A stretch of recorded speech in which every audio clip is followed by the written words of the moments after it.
అరుణాచలేశ్వరుడి సాక్షిగా అరుణాచలంలో దారుణం చోటు చేసుకుంది. పవిత్ర పుణ్యక్షేత్రంలో అపచారం జరిగింది. గిరి ప్రదక్షిణ చేస్తున్న ఓ యువతిని గిరి ప్రదక్షిణ చేసి ఇంటికి వెళ్తున్న మరో వివాహితపై దుండగులు దాడి చేశారు.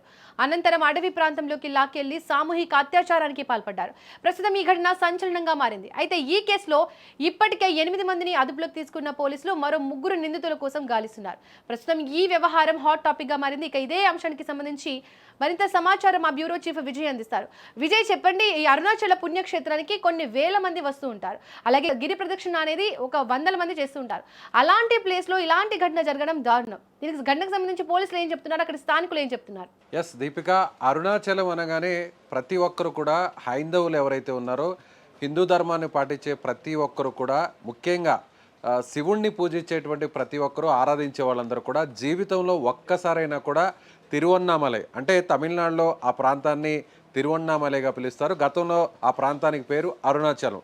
మన తెలుగు రాష్ట్రాల్లో ఇప్పటికీ కూడా ఆ ప్రాంతాన్ని అరుణాచలం అంటారు. అరుణాచలంలో కొలువై ఉన్నటువంటి ఆ దేవదేవుడు ఈశ్వరుణ్ణి ఒక్కసారి దర్శించుకొని అంతకంటే కూడా ముఖ్యంగా అక్కడ ఉన్నటువంటి ఆ గిరి ప్రదక్షిణ తిరువన్నామలైలో అరుణాచలంలో ఉన్నటువంటి ఆ చిన్న కొండని ఒకసారి ప్రదక్షిణ చేస్తే జీవితంలో ముక్తి మార్గం పొందుతారు. ఒక్కసారైనా సరే ఒకసారి గిరి ప్రదక్షిణ చేస్తే వారి జీవితం వారి జన్మ ధన్యమవుతుంది అనేది పురాణాల్లో ఉంది. అందుకు తగ్గట్టుగా రీసెంట్గా కూడా ప్రవచనకర్తలందరూ కూడా ఇదే విషయాన్ని పదే పదే చెప్తున్నటువంటి పరిస్థితి. దాంతో తెలుగు రాష్ట్రాల్లో ఉన్నటువంటి చాలామంది పెద్ద ఎత్తున అరుణాచలంకు వెళ్తుంటారు. శివుణ్ణి ఆరాధించి పూజించేటువంటి శివభక్తులు ఖచ్చితంగా అరుణాచలంలో ఏడాదిలో 1-2 సార్లన్నా కూడా దర్శించుకుంటారు. అలాగే పౌర్ణమి రోజున ఈ గిరి ప్రదక్షిణ చేస్తే ఖచ్చితంగా పుణ్యం ఉంటుంది, వారి జన్మ ధన్యమవుతుందని అందరూ కూడా భక్తులు భావిస్తుంటారు. కానీ ఇప్పుడు అదే అరుణాచలం ఇప్పుడు ఒక క్రైమ్కి కేర్ ఆఫ్ అడ్రస్గా మారిపోయింది. ముఖ్యంగా ఈ గిరి ప్రదక్షిణ దాదాపు 14 కిలోమీటర్ల దూరంలో ఉంటుంది. ఈ 14 కిలోమీటర్లు అందరూ కూడా కాలినడకన ద్వారా ఎవరు కూడా చెప్పులు లేకుండా చాలామంది భక్తులు అక్కడ కాలినడకన ద్వారా ప్రదక్షిణ చేస్తుంటారు. అందులో తెలుగు రాష్ట్రాలకు సంబంధించిన వాళ్ళే ఎక్కువగా ఉంటారు. అయితే రీసెంట్గా జరిగినటువంటి ఇన్సిడెంట్స్ మనం ఒకసారి చూస్తే అక్కడ గ్యాంగ్ రేప్స్ అంటే సామూహిక అత్యాచారం ముఖ్యంగా అక్కడ ఉన్నటువంటి భక్తుల మీదే జరగడం, 1 కాదు 2 కాదు 2 రోజుల వ్యవధిలోనే 2 ఇన్సిడెంట్స్ జరగడం అనేది చూస్తే నిజంగా అక్కడ జరుగుతున్నటువంటి పరిణామాలు అక్కడ జరుగుతున్నటువంటి ఈ సంఘటనలు భక్తులందరినీ కూడా కలవరపెడుతున్నాయనే చెప్పాలి. ముఖ్యంగా ఇప్పుడు సీఎం విజయ్ ఆయన ప్రస్తుతం అధికారంలో ఉన్నారు. విజయ్ క్యాబినెట్లో ఉన్నటువంటి దేవాదాయ శాఖ మంత్రి రమేష్ కూడా చాలా సీరియస్గా వ్యవహరిస్తున్నారు. ఇటీవల తిరుచిలో జరిగినటువంటి దేవాలయంలో అక్కడ ఉన్నటువంటి కొంతమంది అధికారులు భక్తుల్ని ఇబ్బంది పెడుతూ వాళ్ళ దగ్గర నుంచి లంచాలు తీసుకుంటూ అనేక రకాల ఇబ్బందులు పెడుతున్నటువంటి ఇన్సిడెంట్స్ ఆయన దృష్టికి వస్తే నేరుగా ఆయనే అక్కడికి మారువేషంలో వెళ్ళి అక్కడ అధికారుల మీద సీరియస్ అయ్యి అక్కడ సస్పెండ్ చేసినటువంటి విషయం తెలిసింది. అంటే ఒక చిన్న ఇన్సిడెంట్ జరిగినా కూడా ఇప్పుడు తమిళనాడులో ఉన్న విజయ్ ప్రభుత్వం చాలా సీరియస్గా తీసుకుంటుంది. ముఖ్యంగా ఇప్పుడు విజయ్ గెలవడానికి కూడా తెలుగువారు చాలా కీలకంగా మారారు. తెలుగువారు ఉన్నటువంటి చెన్నై మహానగరంలో ఉన్న తిరువళ్ళూరు సంబంధించిన జిల్లా కావచ్చు, అలాగే చెన్నై జిల్లా కావచ్చు, చెన్నై సిటీ కావచ్చు, ఈ ప్రాంతంలో చాలామంది తెలుగు వాళ్ళు ఉంటారు. ఈ తెలుగు వాళ్ళందరూ కూడా విజయ్ మీద ఉన్నటువంటి అభిమానంతో అందరూ కూడా విజయ్ను నమ్మి ఆ స్థాయిలో ఓట్లు వేయడం వల్లే విజయ్ గెలుపులో కూడా తెలుగువారు చాలా కీలకంగా మారినది మనం చెప్పుకోవచ్చు. అలాగే ఇప్పుడు విజయ్ క్యాబినెట్లో ఉన్నటువంటి ఒక మహిళా మంత్రి కూడా గతంలో ఇక్కడ మన తెలుగు రాష్ట్రాల్లో కూడా ఆమె పనిచేశారు కాబట్టి ఆమె కూడా తెలుగు రాష్ట్రాలకు సంబంధించినటువంటి ఆ ప్రాంతం మీద అటాచ్మెంట్ ఉంది కాబట్టి సో ఇప్పుడు విజయ్ తెలుగు రాష్ట్రాలకు కీలకంగా మారినటువంటి తమిళనాడు ప్రాంతంలో ఉన్న అరుణాచలం మీద ఫోకస్ పెట్టాల్సినటువంటి అవసరం ఉంది అనేటువంటి డిమాండ్స్ పెరుగుతున్నాయి. ఎందుకంటే ఇప్పుడు ఇన్సిడెంట్స్ చూస్తే భక్తులు అక్కడ ఒక వివాహిత గిరి ప్రదక్షిణ చేసి ఆ మార్గ మధ్యలో ఉన్నటువంటి సమయంలో మధ్యలో ఒక స్నేహితుడితో మాట్లాడుతున్నటువంటి సమయంలో ఒక గ్యాంగ్ అటాక్ చేయడం, ఆ గ్యాంగ్లో దాదాపు 8 నుంచి 9 మంది ఉండడం, అటాక్ చేసి వాళ్ళని కిడ్నాప్ చేసి దగ్గరలో ఉన్నటువంటి అటవీ ప్రాంతానికి తీసుకెళ్ళి అక్కడ సామూహికంగా అత్యాచారం చేయడమే కాకుండా వాళ్ళని పూర్తిగా బట్టలు విప్పేసి ఆ తర్వాత వీడియో షూట్ చేసి ఆ వీడియోని వాళ్ళ దగ్గరే జాగ్రత్తగా ఉంచుకొని మరుసటి రోజు అంటే వాళ్ళని అక్కడికి వదిలిపెట్టేయడమే కాకుండా మరుసటి రోజు ఆ మహిళకు సంబంధించినటువంటి మొబైల్కు ఆ వీడియోని పంపించి మీరు మాకు డబ్బులు ఇవ్వకపోతే మిమ్మల్ని వివస్త్రను చేసి తీసినటువంటి ఈ ఫుటేజ్ దృశ్యాలన్నింటినీ కూడా సోషల్ మీడియాలో పెడతాము అనేటువంటి ఒక బెదిరింపు చేయడంతో ₹1,00,000 ఇవ్వకపోతే ఇంటర్నెట్లో ఈ వీడియోస్ని పెడతామని చెప్పడంతో చేసేది ఏమి లేక కొంత మొత్తాన్ని అయితే వాళ్ళకి అకౌంట్లో ఫోన్పే ద్వారా అమౌంట్ను ట్రాన్స్ఫర్ చేయడం జరిగింది.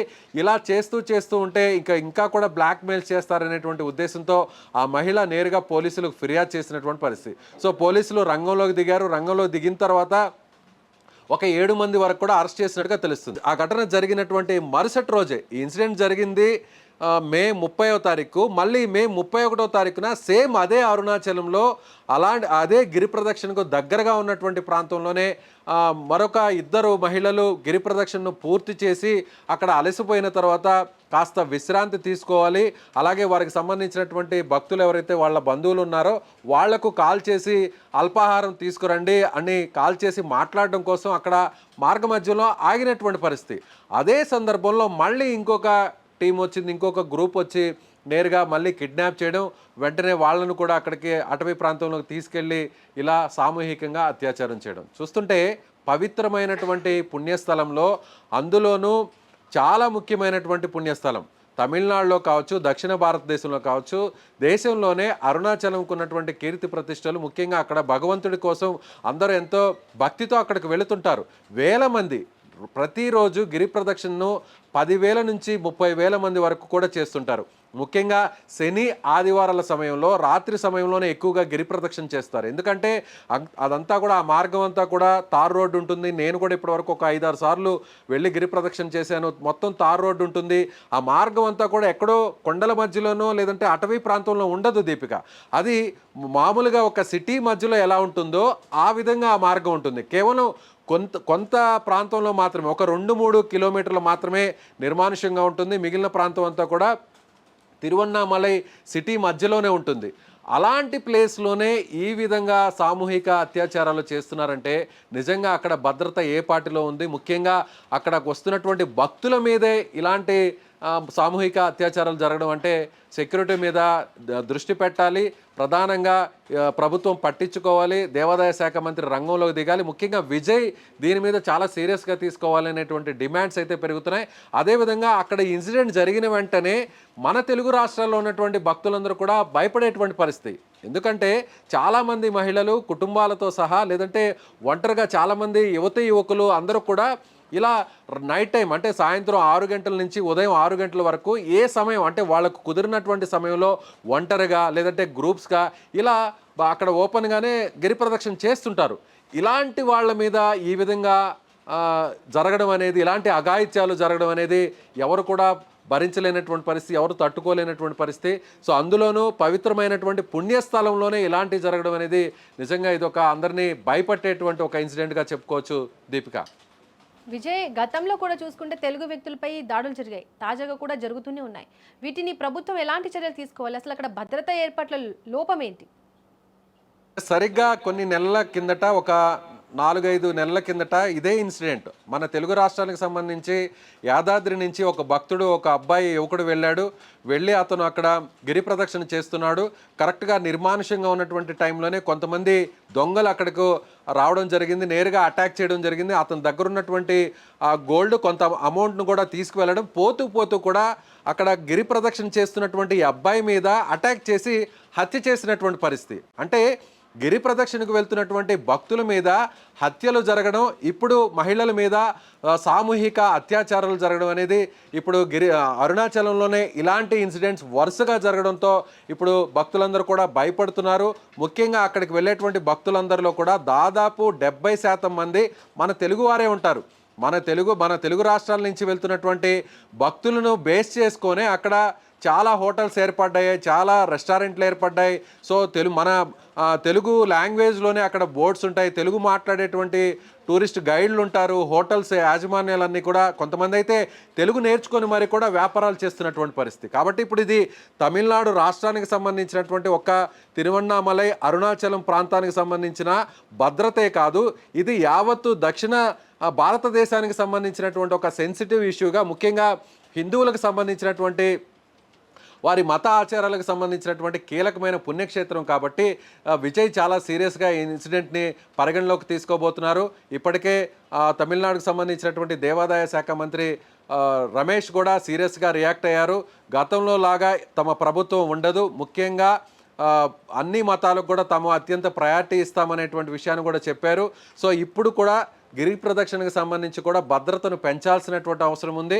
పోలీసులు ఉంటారు, పోలీసులు అక్కడక్కడే ఉంటారు తప్ప 14 కిలోమీటర్లు ఎక్కడ కూడా చెక్ పోస్టులు ఒక 4-5 చోట్ల మాత్రమే ఉంటాయి. కానీ అక్కడ పోలీసులు ఎవరు కూడా కనిపించరు. ఎందుకంటే ఇక్కడ నిర్లక్ష్యం కూడా ఒక విషయం ఉందనేది, ఒక ప్రధానమైన రీజన్ ఉందనేది కూడా చెప్పాలి దీపిక. ఎందుకంటే వచ్చే భక్తులందరూ కూడా 70 నుంచి 60% మంది కూడా ముఖ్యంగా గిరి ప్రదక్షిణ రాత్రి సమయంలో చేసే భక్తులందరూ కూడా తెలుగువారే కావడంతో అక్కడ ఉన్నటువంటి ప్రభుత్వాలు అధికారులు కూడా సో మన ప్రాంతానికి సంబంధించిన భక్తుల ఇక్కడికి రావట్లేదు, ఎక్కువ సంఖ్యలో రావట్లేదు, వచ్చినా కూడా గిరి ప్రదక్షిణ చేయట్లేదు. కాబట్టి వచ్చే భక్తులందరూ కూడా బయట రాష్ట్రాల నుంచి వస్తున్నటువంటి భక్తులే కాబట్టి పెద్దగా మనం ఇక్కడ కాన్సన్ట్రేట్ చేయాల్సినటువంటి అవసరం లేదు, ఫోకస్ చేయాల్సినటువంటి అవసరం లేదు అనేటువంటి ఒక నిర్లక్ష్యమైనటువంటి భావన కూడా అక్కడ స్థానికంగా ఉన్న ప్రభుత్వాలు అధికారుల మీద కూడా పోలీసుల మీద కూడా ఉందనేటువంటి విషయాన్ని మనం చెప్పాలి. కాబట్టి విజయ్ ఇప్పుడు తెలుగు ఓట్లతో కూడా గెలిచాడు. విజయ్ ఇప్పుడు ప్రభుత్వంలో ఉండడంలో కూడా విజయ్ అభిమానులు చాలామంది తెలుగువారు ఉన్నారు. అలాగే ఇక్కడి నుంచి వెళ్తున్నటువంటి భక్తులు కూడా ఇప్పుడు భయపడేటువంటి పరిస్థితి ఉంది. కాబట్టి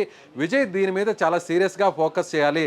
లేదంటే అరుణాచలంకు సంబంధించినటువంటి ఆ పుణ్యక్షేత్రానికి, ఆ ప్రతిష్టకు, కీర్తి ప్రతిష్టకు భక్తిభావం కూడా దెబ్బతినేటువంటి అవకాశం ఉంది. భక్తులు ఇక్కడి నుంచి భయపడి వెళ్ళాలన్నా కూడా ఆలోచన చేయాల్సినటువంటి పరిస్థితి. కాబట్టి చాలా సీరియస్గా తీసుకోవాలి. ఇప్పటికే అక్కడ తమిళనాడులో రీసెంట్గా జరిగినటువంటి ఇన్సిడెంట్ గురించి కూడా చెప్పాలి.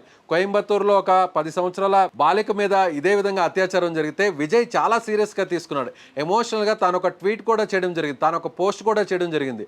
ఆ తల్లిదండ్రుల స్థానంలో ఉంటే నాకు ఒక కుమార్తె ఉంది, ఎంత క్షోభ అనుభవిస్తుంటారో, ఆ పాప ఎంత విలవిల్లలాడి ఉంటుంది అనేటువంటి ఒక తండ్రిగా ఎమోషనల్ అవుతూ తాను చేసినటువంటి పోస్ట్ మనం చూసాం. ఆ వెంటనే ఎవరైతే ఆ నిందితుడు ఉన్నాడో, ఎవరైతే ఆ అత్యాచారానికి పాల్పడినటువంటి వ్యక్తి, అతన్ని అరెస్ట్ చేసి అదుపులోకి తీసుకొని మీడియా ముందుకు తీసుకొచ్చేటువంటి క్రమంలో అక్కడ కొంతమంది ఐపీఎస్ ఆఫీసర్స్ కాస్త వాళ్ళంతా కామెడీ చేస్తూ సరదాగా నవ్వుతూ గడిపినటువంటి దృశ్యాలన్నీ కూడా సోషల్ మీడియాలో వైరల్ అయ్యాయి. ఆ వెంటనే విజయ్ ప్రభుత్వం చాలా సీరియస్గా తీసుకుంది.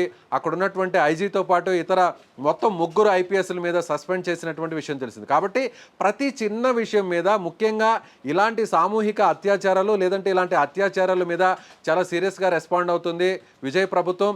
అందులోనూ తాను అధికారంలోకి వచ్చిన తర్వాత 2వ సంతకం చేసినటువంటి సంతకం కూడా మహిళల భద్రత, యువతులకు సంబంధించినటువంటి భద్రత, వాళ్ళ మీద ఇలాంటి దారుణాలు జరగకుండా ఉండడం కోసం ప్రత్యేకంగా కొన్ని షీ టీమ్స్ని కూడా ఏర్పాటు చేస్తూ విజయ్ సంతకం చేశారు. కాబట్టి ఇప్పుడు విజయ్ ప్రభుత్వానికి ఇది ఒక పెద్ద సవాలుగా మారుతుంది. అరుణాచలం సమస్య ఒక పెద్ద ఇష్యూగా మారేటువంటి అవకాశం కూడా ఉంది దీపిక. విజయ్, ఈ ఘటనలో మొత్తం 11 మందిని గుర్తించినట్టుగా తెలుస్తోంది, మరో 3 పరారీలో ఉన్నట్లు తెలుస్తుంది. వాళ్ళ వివరాలు ఏంటి విజయ్? 11 మంది ఇప్పటికే గుర్తించారు. ఈ 11 మందిలో 8 మందిని అరెస్ట్ చేశారు. వాళ్ళని అదుపులోకి తీసుకొని కేవలం ఈ ఒక్క గ్రూపేనా, ఈ గ్రూప్తో పాటు వీళ్ళతో పాటు వేరే నెట్వర్క్ కూడా ఉందే? అంటే అంత ధైర్యంగా భక్తుల మీద అటాక్ చేయడం, వాళ్ళని కిడ్నాప్ చేయడం, గిరి ప్రదక్షిణ చేసేటువంటి భక్తుల మీద కిడ్నాప్ చేసి అటవీ ప్రాంతంలోకి తీసుకెళ్లడం, సామూహికంగా అత్యాచారం చేయడం, అత్యాచారం చేసిన తర్వాత వాళ్ళకి పూర్తిగా వివస్త్రలు చేసి వాళ్ళని ఆ విధంగా నగ్నంగా ఉన్నటువంటి ఆ దృశ్యాలని వీడియోలో మొబైల్లో షూట్ చేసి మళ్ళీ తిరిగి వాళ్ళకి పంపించి డబ్బులు డిమాండ్ చేసే స్థాయికి తెగబడ్డారంటే అక్కడ భద్రత ఏ స్థాయిలో ఉందో అనేది కూడా మనం అర్థం చేసుకోవచ్చు. కాబట్టి విజయ్ ప్రభుత్వం సీరియస్గా తీసుకుంటుంది. అవసరమైతే అలాంటి వ్యక్తుల్ని గుర్తించి ఎన్కౌంటర్ కూడా చేయాల్సినటువంటి అవసరం ఉంది అనేటువంటి ఒక డిమాండ్ అయితే రేజ్ అవుతుంది. సో చూద్దాం విజయ్ గవర్నమెంట్ దీన్ని ఏ విధంగా తీసుకుంటుంది, అదుపులోకి తీసుకున్న వారిని ఏ విధంగా శిక్షిస్తారు, ఈ విధంగా భక్తుల నుంచి వస్తున్నటువంటి డిమాండ్కు తగ్గట్టుగా ఎన్కౌంటర్ చేస్తారా, లేదంటే కఠినమైనటువంటి శిక్షణ వేస్తారా, విజయ్ దీన్ని ఏ విధంగా తీసుకుంటారో కూడా చూడాల్సినటువంటి పరిస్థితి Deepika. Right Vijay, thank you.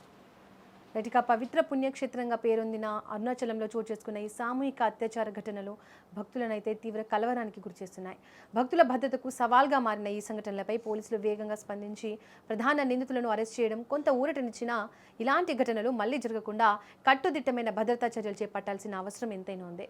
పవిత్ర క్షేత్రాలపై ప్రజల్లో ఉన్న విశ్వాసాన్ని కాపాడడం ఇప్పుడు అధికారుల ముందున్న ప్రధాన సవాల్గా మారింది.